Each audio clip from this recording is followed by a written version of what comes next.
Does it make any sense to ask philosophical questions about disability per se, rather than about individual disabilities?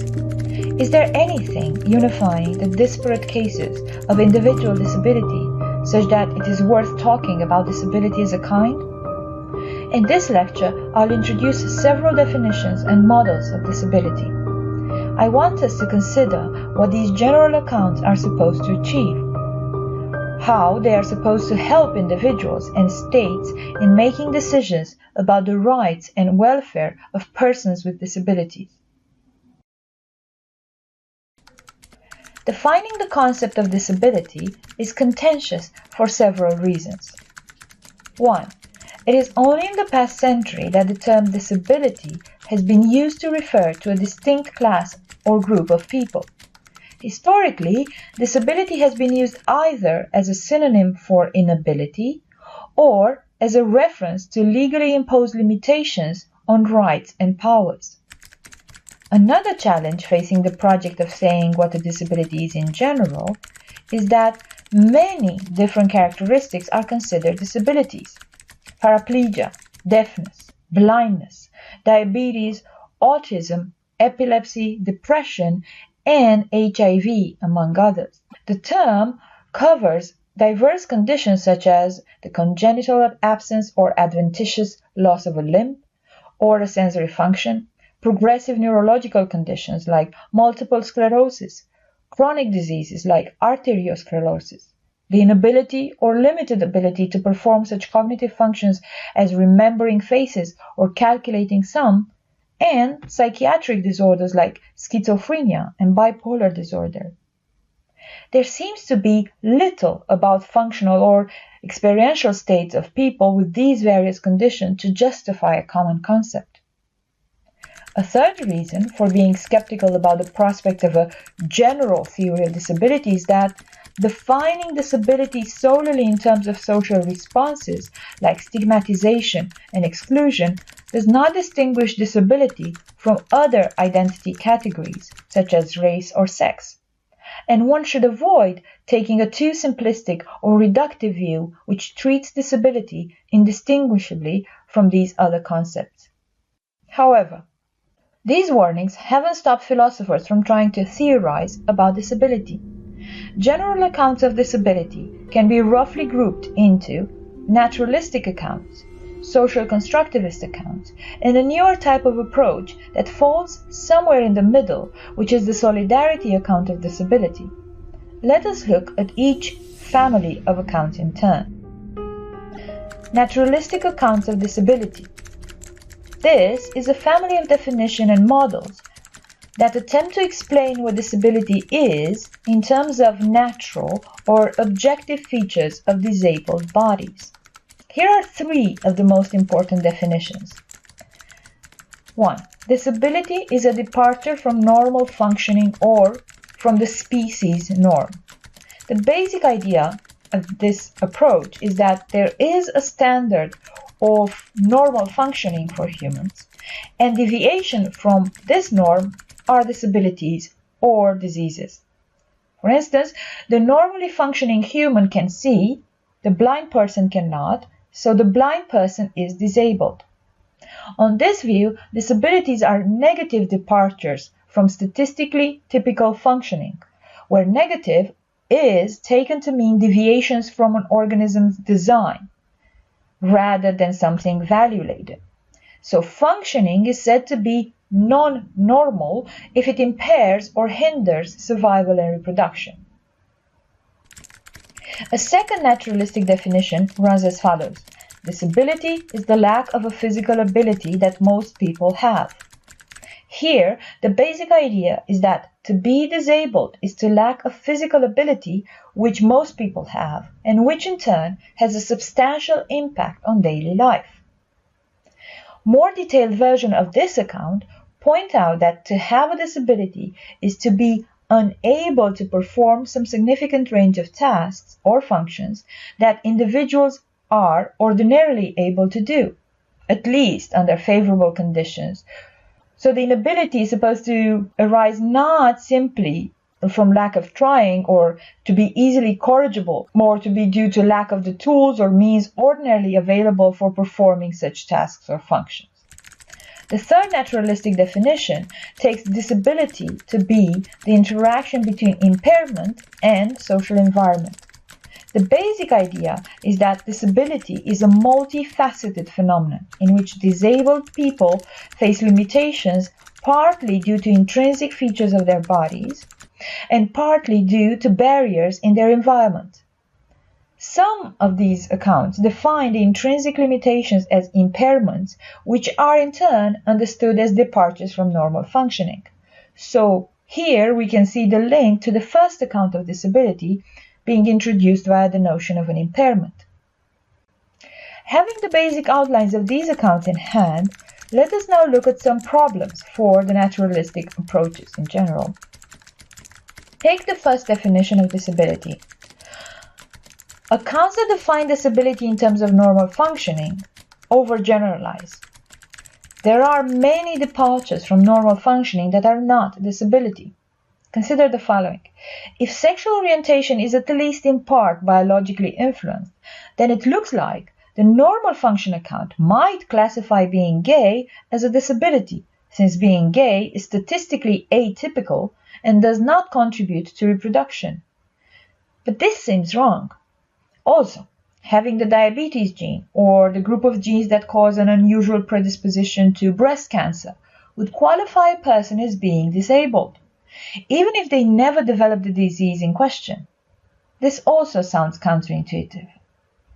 Despite what advocates of the normal functioning account say, the normal function definition of disability is implicitly normative. Disabilities are seen as negative departures from normal functioning in a value-laden sense. What about the second definition? Accounts that define disability in terms of lack of a common physical ability also overgeneralize. There isn't always a neat correlation between disability and lack of ability. For instance, people with rheumatoid arthritis may be able to carry out the same type of everyday tasks that most people can. They may just do them more slowly and with more pain, and not be able to do so, many of them, at any given time. Conversely, some disabilities arise due to some enhanced ability, like in the case of peripheral neuropathy, which makes people feel the mildest touch as painful. If one tries to make the account more fine-grained by specifying the types of abilities, the lack of which make one disabled, one is also in danger of overgeneralizing and overcomplicating the account. For example, a petite woman who wouldn't be able to reach a high shelf would count as disabled, which seems to be a wrong characterization of the situation. Finally, hybrid accounts often appeal to the normal functioning criterion or to the lack of ability criterion to explain what counts as a disability via the notion of impairment on which they rely, and therefore are open to the same over and under generalization critiques.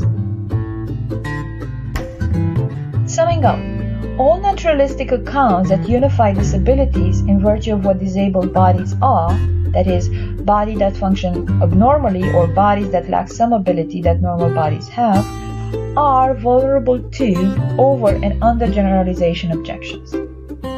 In light of these critiques, we might want to look somewhere else for a general account of disability. What about social constructivist approaches? In general, social constructivist approaches to categories such as race, gender, and disability try to explain them in terms of social facts rather than natural facts. The social model of disability is a family of views which maintains that 1. There is a distinction between disability and impairment, and 2. Disability is entirely constituted by social prejudice against persons with impairment. So, according to the social model, disability is a disadvantage produced by social prejudice against certain types of persons with impairments. Were society not organized in a way that penalizes people with impairments, there would be no disabled people. Disability just is the the negative net effect of having an impairment in a society that discriminates against those with impairments. The social constructivist account faces some challenges of its own. For one, proponents of the account typically explain very little what they mean by an impairment, and when they do, they define impairment either in terms of normal functioning or ability to perform a common function, and hence are liable to the same critiques as naturalist accounts of disability. Second, if the social model claims not only that disability is the result of social prejudice against people with impairments, but also that all substantial bad effects of impairments are due to this sort of prejudice, then it seems to follow that impairments in the absence of such prejudices would be insignificant. In other words, the social model seems to be committed to saying that in the absence of ableism, disabilities would not have any bad effects. But this is deeply implausible when we consider the full spectrum of disabilities. So to sum up, proponents of the social model often set up a false dichotomy or choice between social and so-called medical or naturalistic models of disability. They suggest that we either attribute all bad effects to social prejudice, or we accept an account of disability according to which disability is an individual matter or a personal tragedy. But we can accept that what unifies disability is not objective similarity between disabled bodies without committing to the social model. This is what the solidarity model of disability is trying to do.